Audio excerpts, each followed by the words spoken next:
Bom dia, meus amigos. Bom dia, meus irmãos. Bom dia, você que eu conheço, sei o nome.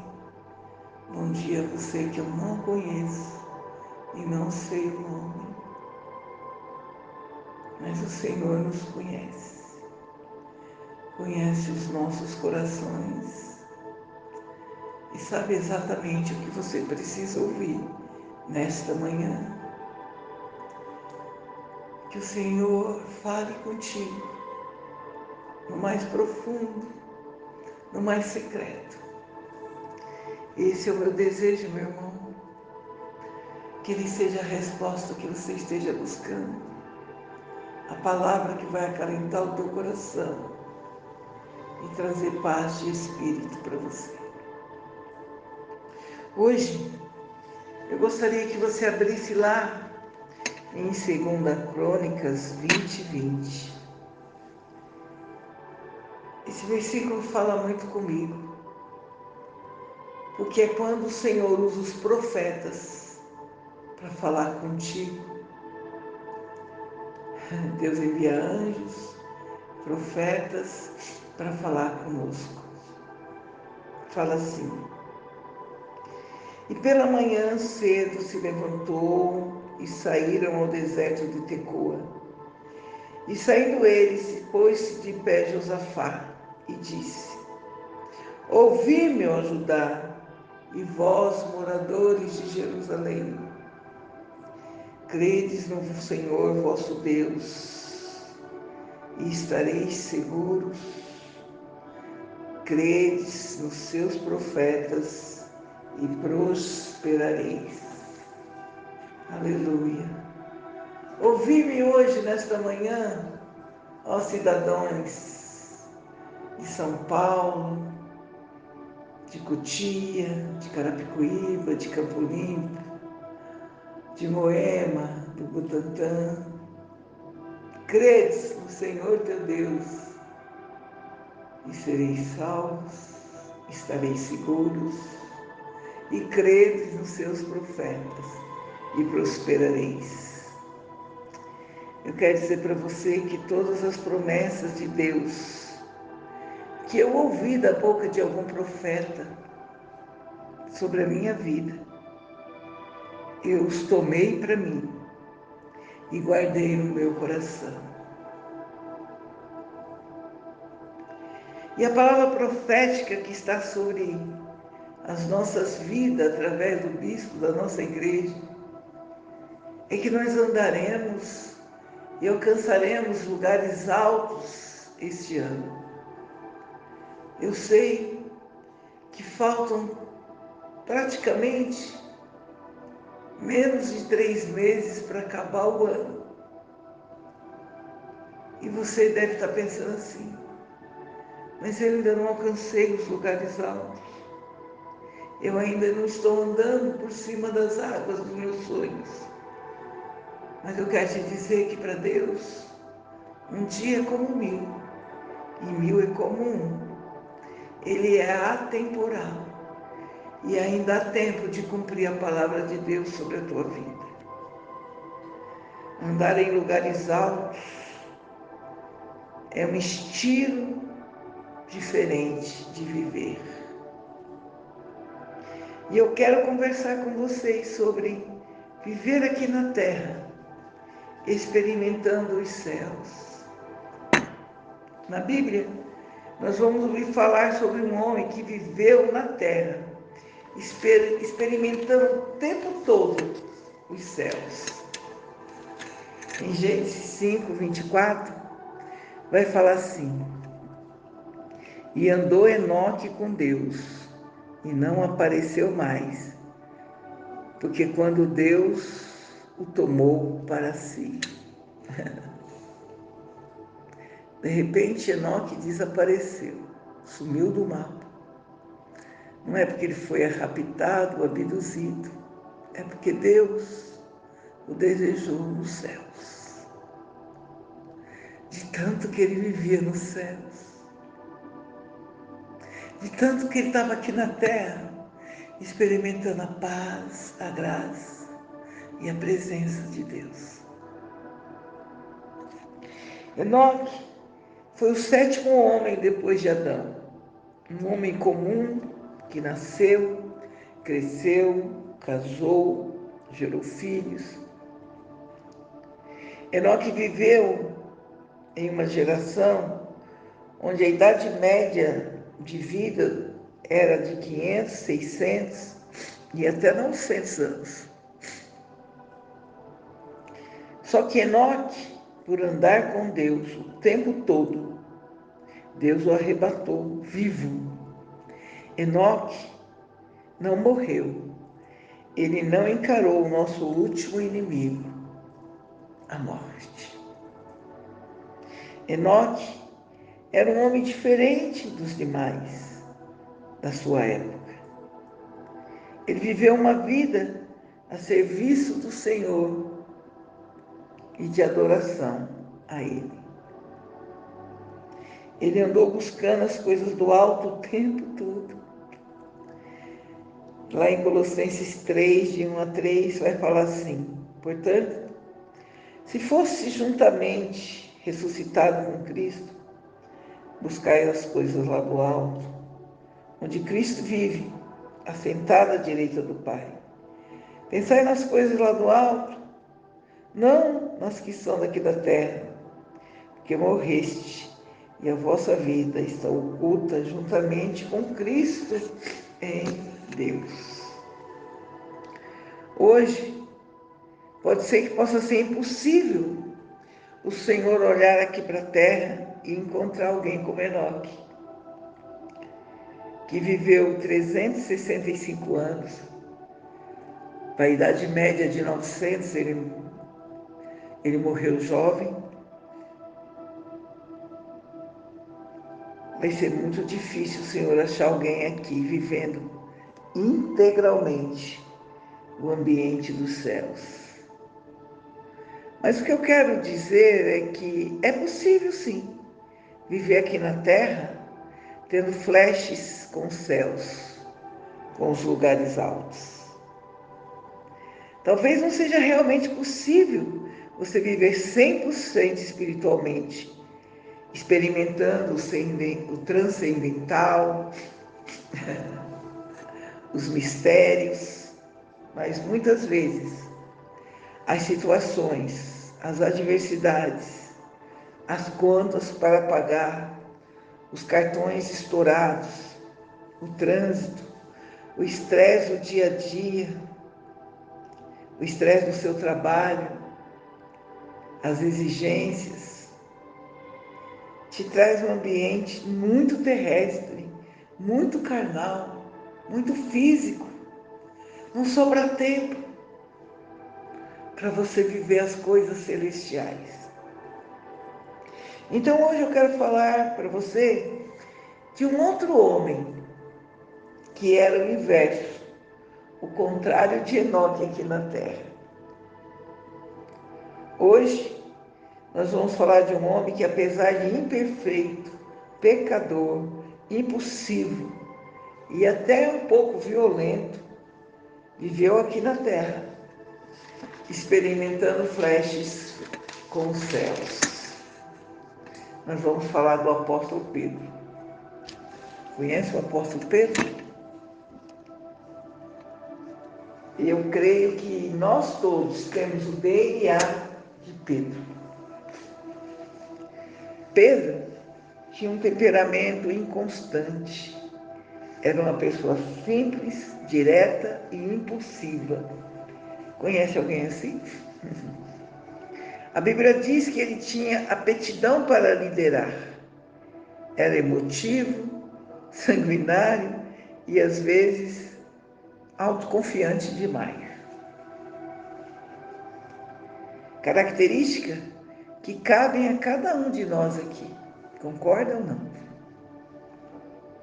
Tem dias que nós acordamos firmes como uma rocha, valentes, otimistas, alegres. Mas tem dias que nós acordamos como uma Maria mole, né? Inconstantes, inseguros, angustiados e tristes. Pedro, ao mesmo tempo, declarava, quando ele foi indagado, de quem Jesus Cristo era. Lembra? Ele recitou com toda a ousadia que ele era o Filho do Deus vivo. O Senhor falou: Pedro, o que as pessoas dizem, Perguntou para os discípulos: o que as pessoas dizem que eu sou? Eles falaram: fala que o Senhor é um profeta, outros falam que o Senhor é Elias, outros falam que o Senhor não é um profeta de verdade. Aí o Senhor fala assim: e vocês? Quem vocês acham que eu sou?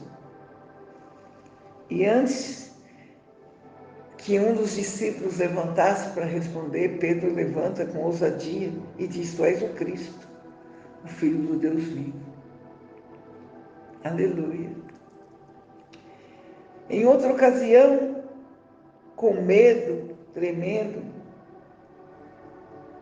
como uma Maria mole, ele foi capaz de negar Jesus Cristo. Quando Jesus já lá na cruz, ele saiu correndo, fugindo, e perguntaram: você não é aquele que andava com aquele que está na cruz? E ele negou, disse: não sou eu não, eu nunca andei com ele, eu nem o conheço. Ao mesmo tempo que tinha fé para andar sobre as águas. Tu lembra, que ele saiu do barco, o único lugar seguro, e andou sobre as águas.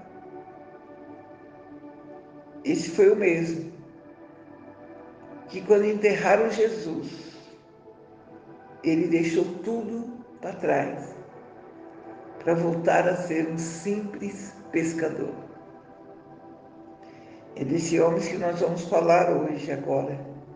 Imperfeito, inconstante, medroso, impulsivo, cheio de falhas, mas que experimentou lugares altos em Deus.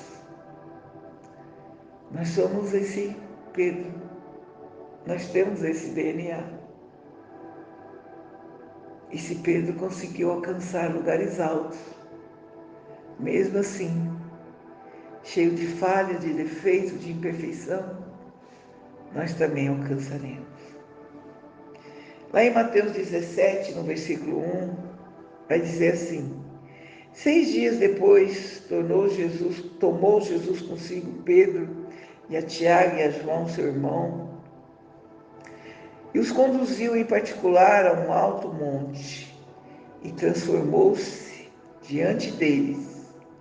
O seu rosto resplandeceu como o sol, e suas vestes se tornaram brancas como a luz. Elias, que apareceu, e Moisés, falando com ele. Vocês lembram desse trecho, Quando Jesus subiu no monte, e ali diante do discípulo ele transfigurou-se, e apareceu ali Elias e Moisés, conversando com Jesus. E Tiago, Pedro e João viram tudo isso. Pedro subiu ao monte. Isso é natural, Quantas pessoas sobem ao monte para orar? Estava com ele Tiago e João, também normal. É muito difícil alguém subir no monte sozinho. A gente sempre quer alguém conosco, Só que vai com eles também Jesus, que é natural também andar com Jesus, mas já é um privilégio, já é algo diferente. Jesus subiu o monte com você. A companhia de Jesus já se tornou tudo especial. Mas quando eles chegaram lá em cima, quem é que apareceu? Elias e Moisés. Elias foi arrebatado vivo, né? Como Enoque. E Moisés havia morrido, mas ninguém achou o corpo de Moisés. Aí as pessoas dizem que ele já estava lá, ressuscitado com Cristo. A Bíblia diz isso. E Jesus transfigurou-se diante deles. Transfigurar significa uma metamorfose, uma mutação. Alguém que sofre uma completa mudança no aspecto, na sua estrutura. Ali havia manifestação celestial. Aleluia. Imagina. Aleluia. Oh, Senhor. Eles estavam vendo Jesus de carne e osso, de repente transfigurou-se, o rosto brilhou, as vestes se tornou branco, como a neve. E houve a manifestação celestial.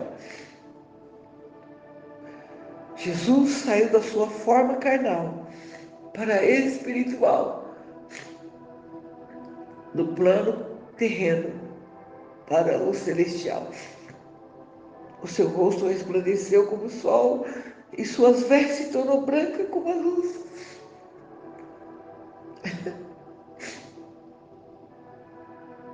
E não foi só isso. Apareceu também Moisés e Elias. Moisés, aquele que trouxe a lei e libertou o povo da escravidão. E que, segundo a Bíblia relata, seu corpo não foi encontrado. Acredita-se que ele também foi arrebatado aos céus vivos. Elias, sabemos claramente que ele foi levado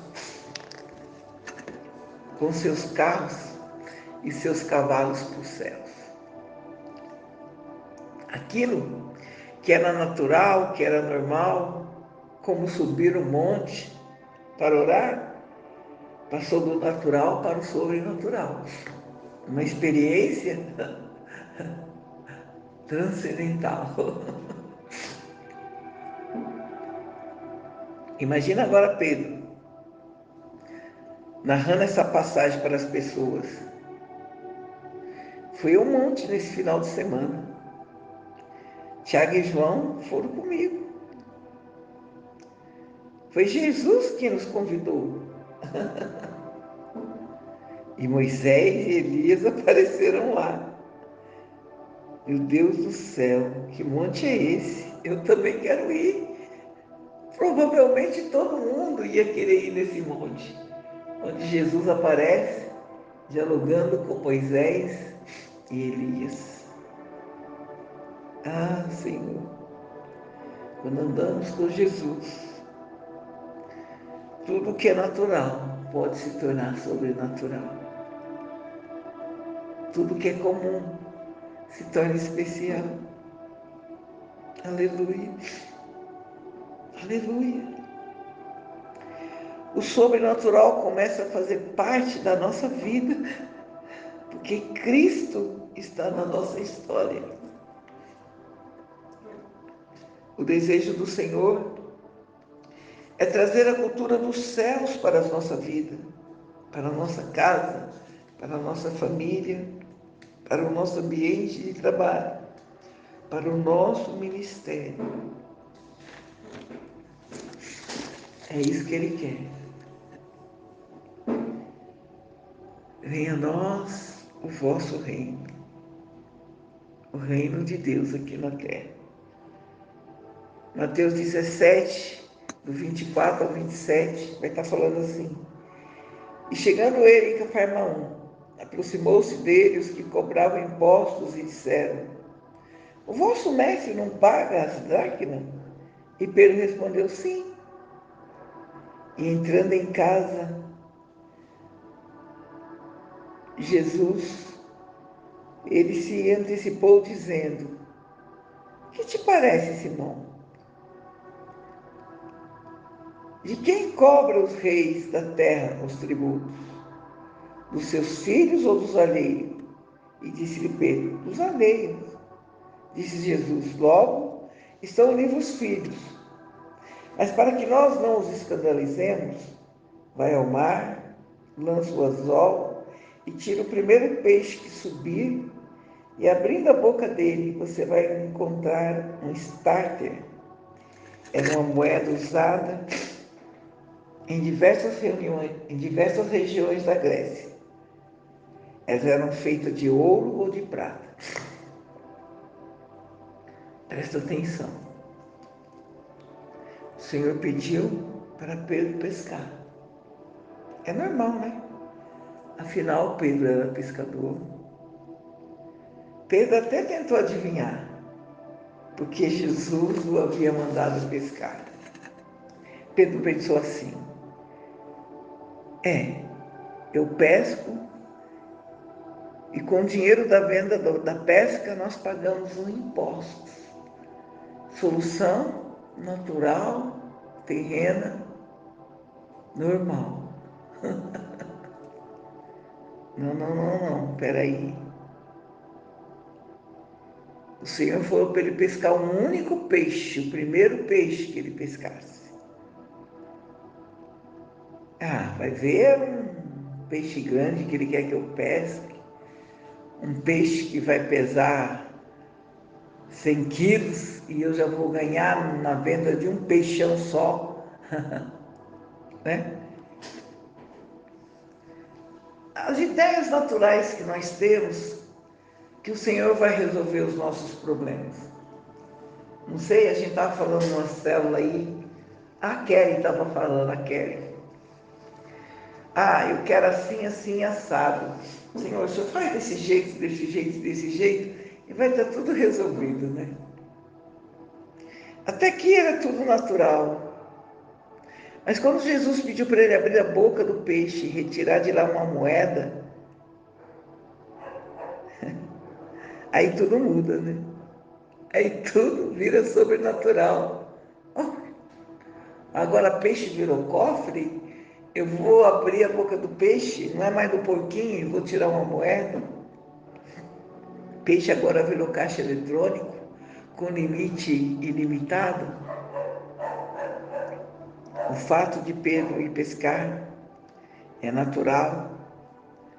O fato de achar uma moeda na boca do peixe torna-se incrível, inacreditável e sobrenatural.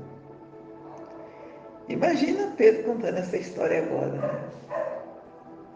Então, meu irmão, eu estava lá com Jesus, aí chegou lá os caras da Federal, né, que cobram imposto, e falou assim, como é que é? Vocês não pagam imposto, não?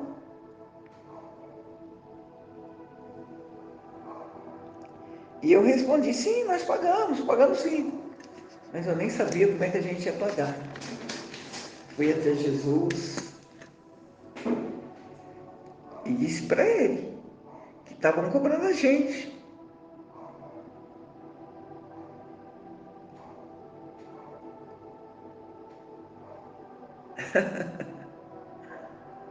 E Jesus falou assim, de quem os homens da terra cobram imposto? Então a gente também vai pagar. Vocês lembram de Zaqueu, que era o chefe dos cobradores dos impostos? Ele era ladrão, cobrava sempre o valor acima do que Roma pedia para enriquecer ilicitamente, lembra?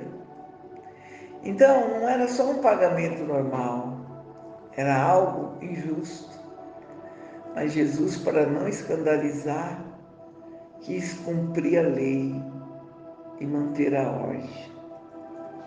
Aí eu fui e pesquei um peixe comum, assim, um tamanho normal. Mas quando eu abri a boca daquele peixe, encontrei uma moeda no valor exato de acertar nossa dívida com o governo.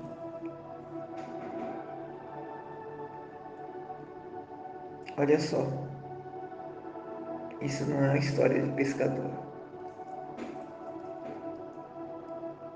Filho, quando Deus começa a agir na nossa vida, Muito vai pensar que você enlouqueceu, que as coisas do alto invadem a nossa vida. Nós começamos a ter uma nova visão, a ver as coisas diferentes. Venha a nós o vosso reino do sobrenatural, Senhor. Meu desejo hoje é inspirar você a viver uma vida onde o invisível sempre pode acontecer, associado ao físico e ao material. Não é para você viver uma vida de lunático, não. Fazendo coisas do seu coração dizendo, Deus mandou, Deus falou, Deus me deu. Não, não, não. Mas é para você, para nós, vivermos uma vida de milagre, onde os céus fazem parte da nossa história. Um lugar onde as dificuldades virão, sim. Onde as pressões virão, mas onde a glória de Deus sempre vai achar espaço para se manifestar em nossas vidas. Onde você possa sempre declarar, como Jó 19:25, contudo, eu sei que o meu Redentor vive e que no fim se levantará sobre a terra a meu favor. Aleluia. Mateus 14:22 diz assim, e logo Jesus ordenou a seus discípulos que entrassem no barco e fosse adiante para outra banda, enquanto despedia a multidão.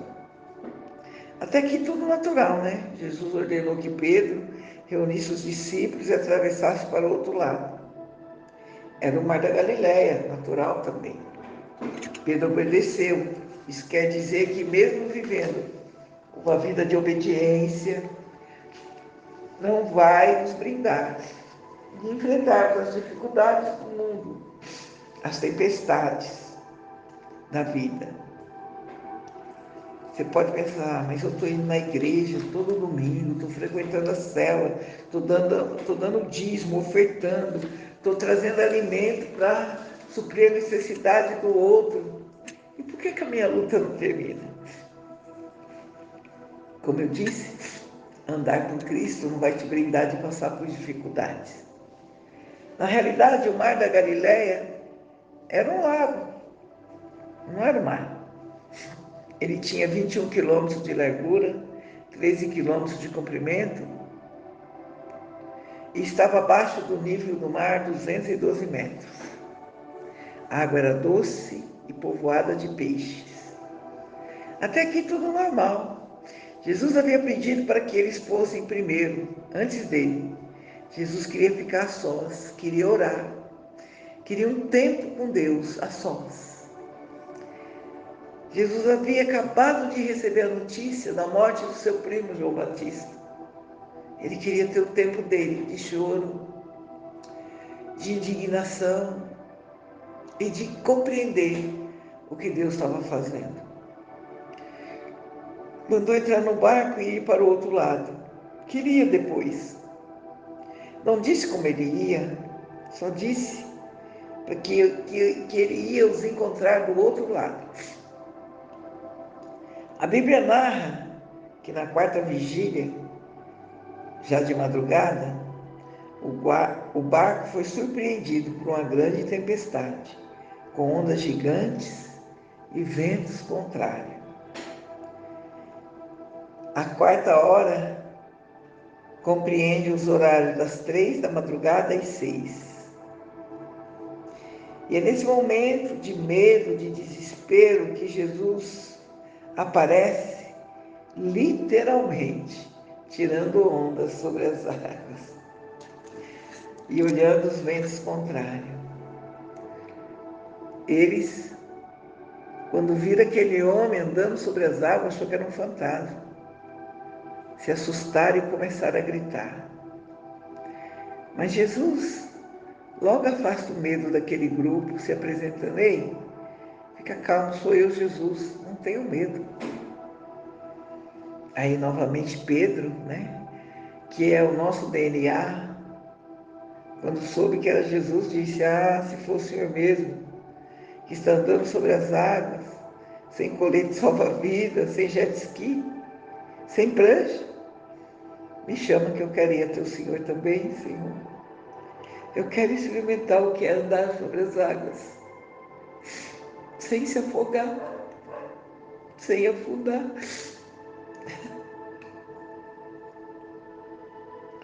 Os outros ficaram no barco, até porque era o único lugar seguro naquele espaço. Pensa, quando Pedro foi contar essa história de novo. Jesus estava ali andando sobre as águas e eu morrendo de medo do barco. Aí quando falou que era ele, eu falei: "Eu quero ir aí, me chama aí que eu quero ir aí também com o Senhor." E eu andei sobre as águas.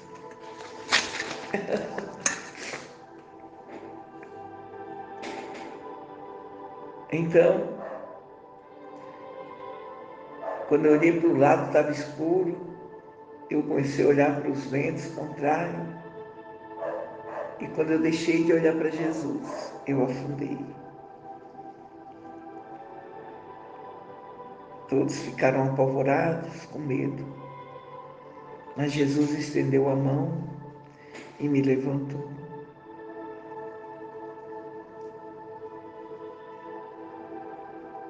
Isaías 43, 2-3 vai dizer assim: "Quando você passar pelas águas, eu serei contigo.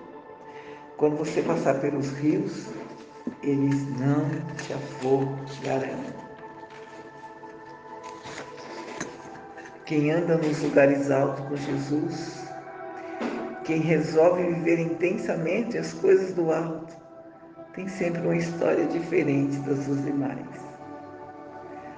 A história dos 11 que ficaram no barco é simplesmente normal, mas só Pedro pode dizer: "Eu andei sobre as águas."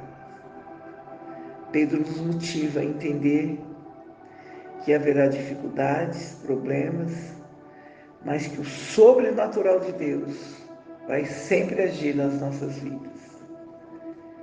O sobrenatural fazia parte da vida de Pedro. Lucas 5,5 vai dizer assim: respondendo Simão: "Mestre, havendo trabalhado a noite toda, nada apanhamos. Mas por que agora o Senhor manda nós lançar a rede de novo?" Até ele pescar a noite inteira, normal. Até ele não conseguir nada, normal também.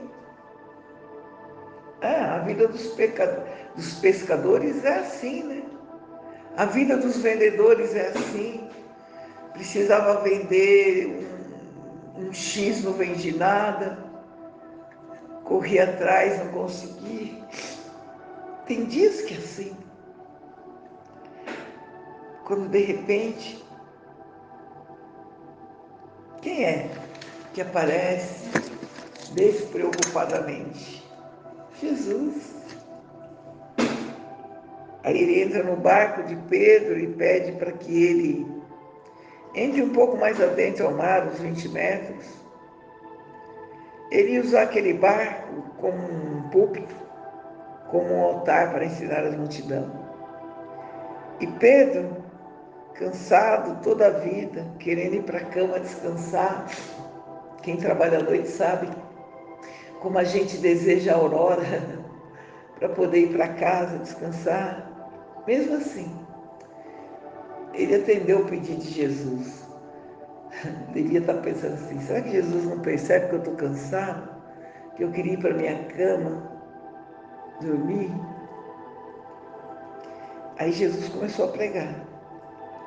E quando acabou a pregação, ele vira para Pedro e fala assim: "Pedro, vamos pescar?" Pedro olha assustado para Jesus e diz: "Pescamos a noite inteira e não achamos nada.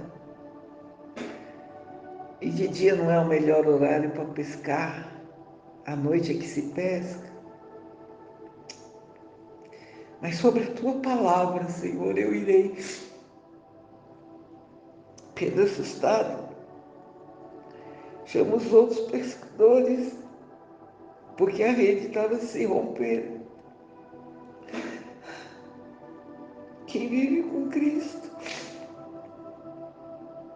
também terão noites ruins, mas a alegria chega pelo amanhã. Lucas 8,49 fala assim: estando ele ainda falando, chegou um das casas dos principais da sinagoga, dizendo: a tua filha está morta. Não incomodes mais o mestre. Lembra? Quando Jesus estava aí na casa daquele homem para salvar a filha dele. Aí no versículo 51, o Senhor disse para ele: apenas creia, vamos lá, que a sua filha dorme. E entrando na casa, ele não deixou ninguém entrar no quarto onde a menina estava, senão Pedro, Tiago e João, e o pai e a mãe da menina. Ah, estava Pedro de novo, vivendo o sobrenatural dos céus. Agora imagina Pedro contando essa história. Quando ele foi curar a menina, quem ele chamou primeiro? Eu, né, Pedro? Eita, Pedro, só você, tudo é você. Estava na transfiguração, estava na moeda da boca do peixe, andou sobre as águas. E agora, na hora que ele vai ressuscitar a menina, você está lá também, Pedro. Aleluia. Você quer se inspirar em alguém normal, carnal, pecador, mas que sempre quis viver o sobrenatural? Se inspire em Pedro. E que nessa manhã você possa viver o seu sobrenatural aqui na terra, com os olhos nos céus. Em nome de Jesus. Amém. E amém, Senhor.